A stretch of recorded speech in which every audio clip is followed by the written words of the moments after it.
2024년 3월 17일 이정훈입니다. 지금 의료 대란이라 그래야 되나요? 의료 사태라고 하겠습니다. 의료 대란까지는 아닙니다. 의료 사태 어떻게 전개될 것인가? 제 의견을 말씀드리겠습니다. 간단합니다. 의과대학 교수들은 윤석열을 이기지 못한다. 네, 결론적으로 윤석열 대통령 뜻이 관철될 것으로 저는 봅니다. 왜 그러느냐? 많은 보도가 있었어요. 많은 보도가 있었고, 저를 포함해서 이제 기자들이 대부분 인문사회계다 보니까 의료계를 정확하게 알지 못하죠. 또 그리고 많은 설명을 정확하게 들었더라도 어느 것이 더 중요한 건지 우선순위를 잘 모르기 때문에 많이 헤맸습니다. 헤맸습니다만 지금 쭉 지켜보면서 저도 조심스럽게 접근하다 보니까 이거는 뭐 이미 끝난 승부구나. 네, 이렇게 봅니다. 이 의료 사태에 대해서 지금 반사 이익은 이재명 대표가 이끄는 민주당이 누리고 있습니다. 윤석열 대통령에 대한 지지율이 떨어지고 약간의 반등을 민주당이 하고 있습니다. 그러나 4월 10일 총선이 다가갈수록 거꾸로 다시 반전이 일어나서 오히려 윤석열과 국힘당은 지지율이 올라가지 않겠나. 그리고 의대 교수들은 후퇴할 것이다 라고 저는 봅니다. 왜 그러느냐? 설명을 먼저 드릴게요. 지금 우리나라 병원은요, 3급 병원이라고도 표현하고 여러 가지 표현들이 있는데, 의과대학을 졸업하면은 시험 봐서 의사가 되죠. 일반 의사들입니다. 그리고 그 친구들이 인턴과 레지던트, 이걸 전공이라고 우리말로 표현하죠. 그래서 각각 자기 전공 과목을 잡죠. 내가 일반 의사에서 이비인후과다, 안과다. 네. 그걸 이제 그 전문 과정을 수련하기 위해서, 그거는 뭐 학문으로만 교실에서 배우는 게 아니라 직접 해보면서 배우는 거니까 병원에서 일을 합니다. 전공의 일을 하죠. 그런 전공의들이 파견돼서 일하는 병원을 수련병원이라고 그럽니다. 서울대학교, 연세대학교, 고려대학교, 카톨릭의과대학교, 성균관대학교, 울산의과대학교, 부속병원 등등 전국에 44개인가 대학병원이 있죠. 그런 병원들. 그런 병원들은 이 전공의들이 나와가지고 수련을 하면서 그러면서 의사니까는 환자도 봅니다.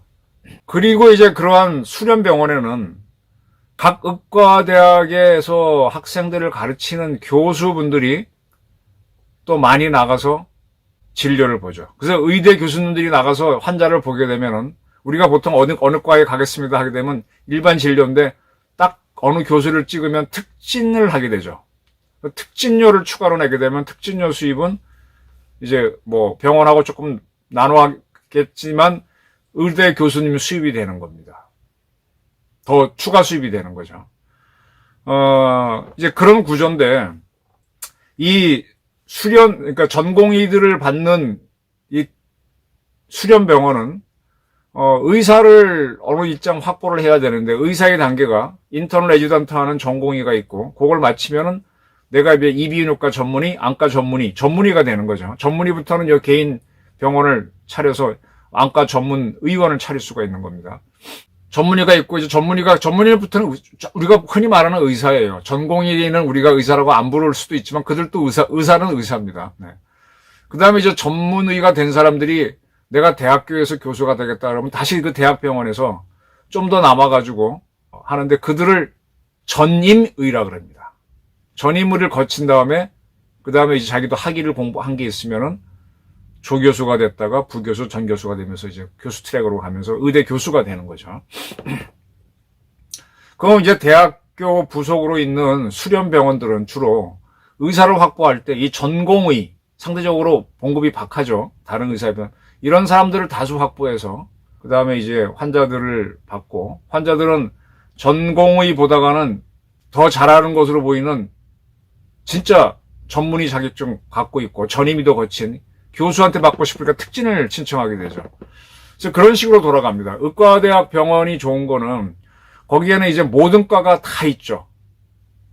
거의 모든 과가 다 있고 또 환자가 많다 보니까 비싼 장비도 구입할 수가 있죠. 그러나 거기 장비들을 운영하는 사람들은 다수가 인턴 레지던트다 보니까 상대적으로 조금 수준은 떨어진다라고 볼 수 있습니다.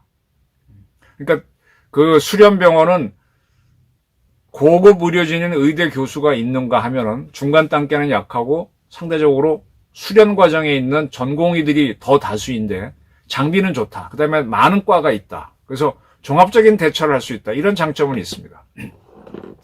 자, 그런데 지금 우리 국민들은 어디로 많이 갔는가 하면은 이러한 수련병원이 더 좋다고 생각하고 일로 계속 갑니다.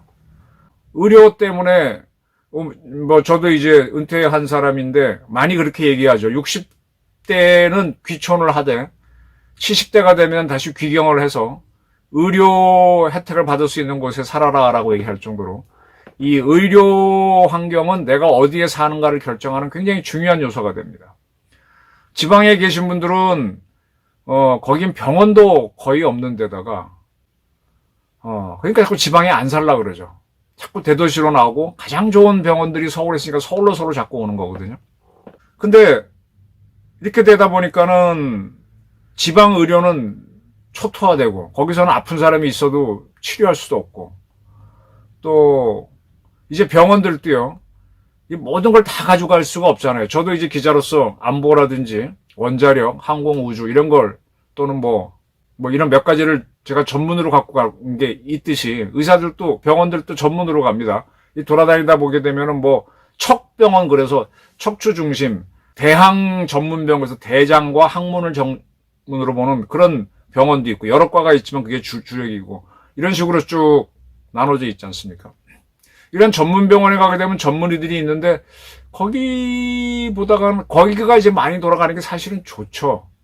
한 군데만 몰리게 되면은 집중이 되지 않습니까?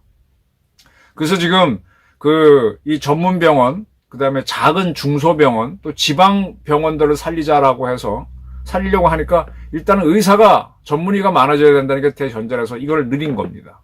늘리려고 하는 거에 대해서 지금 중소병원이나 전문병원이나 지방의 병원에서는 지금 극단적인 반대는 안 나와요. 그럼 누가 반대를 하느냐?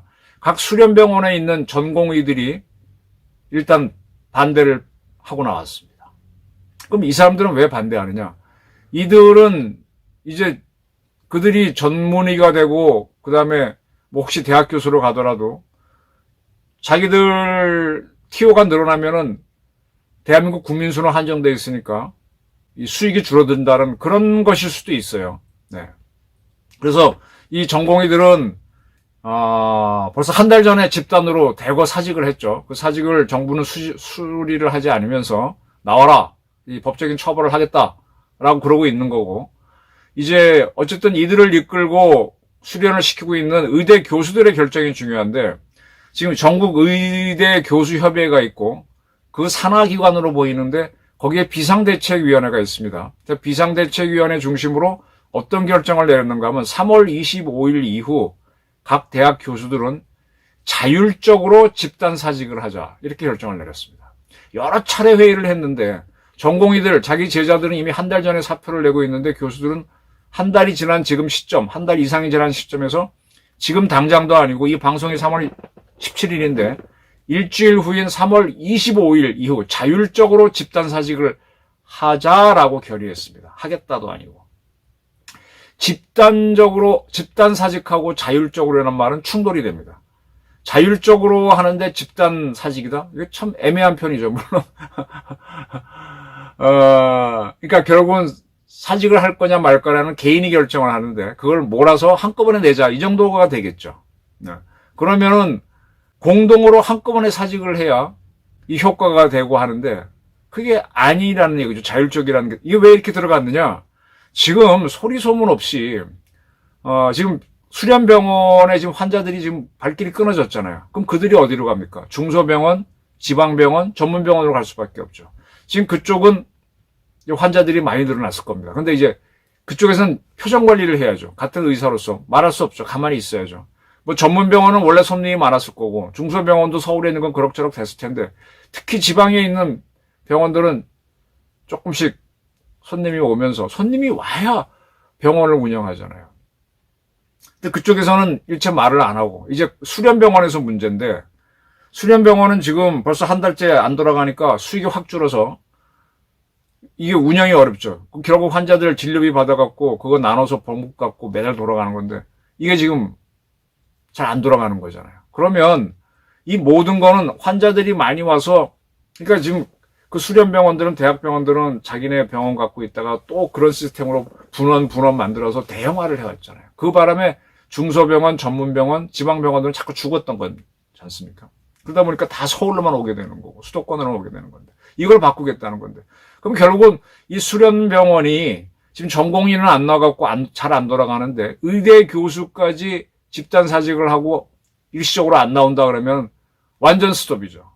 그러면 수련병원 운영 자체도 어려워지면서, 그게 무너지게 되면 의대 교수들은 그야말로 학교에서 가르치는 것만 해야 되고, 전공의들은 뭐 다시 뿔뿔이 흩어져서 내년에 어떻게 뭐 시험 다시 보든지 해서 찾아가는 거고, 그렇게 되는 거죠.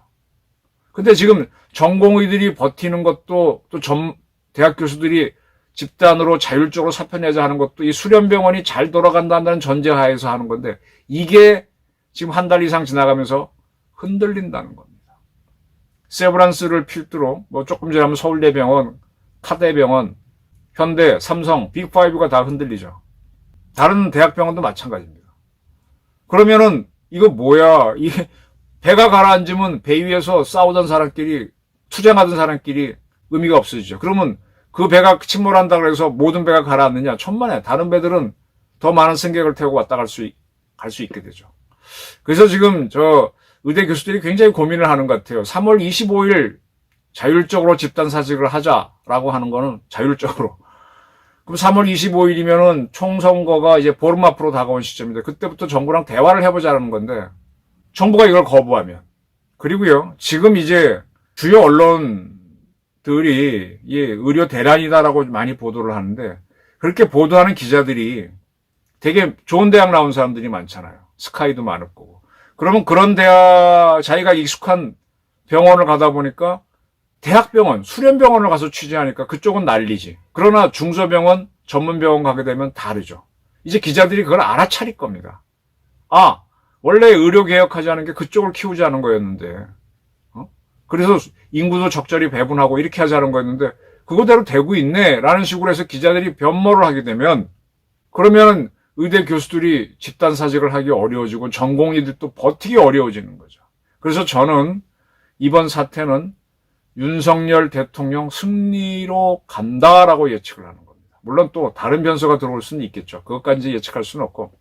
지금 이제 이 의료 사태 시끄럽다라고 해서 윤석열 대통령 지지율이 3%포인트 빠졌는데, 이게 3월 25일을 지나면서 의대 교수들이 어떻게 행동하느냐, 이제 지지부진하다라고 하게 되면 또 언론이 금방 알아차리고, 지금 중소, 지방 병원들은 잘 되고 있다 이런 보도가 나오면, 이게 국민들이 원하던 거 아니야? 그럼 더 의사들이 많아지면 좋겠네? 국민들한테 좋은 거네? 의사들은 자기네 파이는 적어질지 모르지만 국민은 좋은 거네? 하게 되면 변할 수 있다는 겁니다. 이렇게 되면 민주당의 반사 이익이 갔던 정치적 지지율도 반대로 돌아서지 않겠나라고 예측을 저는 해봅니다. 제가 이번 선거는 국민의힘 대 의사도 아니고 의대 교수들의 대립, 의대 교수들 플러스 전공의의 대립인데, 이번 총선은 국민의힘과 더불어민주당 대결이 아니라 국민의힘 대 의대 교수 플러스 전공의들의 대결인데, 국민의힘이 이길 것이다. 저는 이렇게 예측합니다. 제 예측이 어떻게 되는지 이번 총선 한 보름 남았는데 지켜보시기 바랍니다. 감사합니다.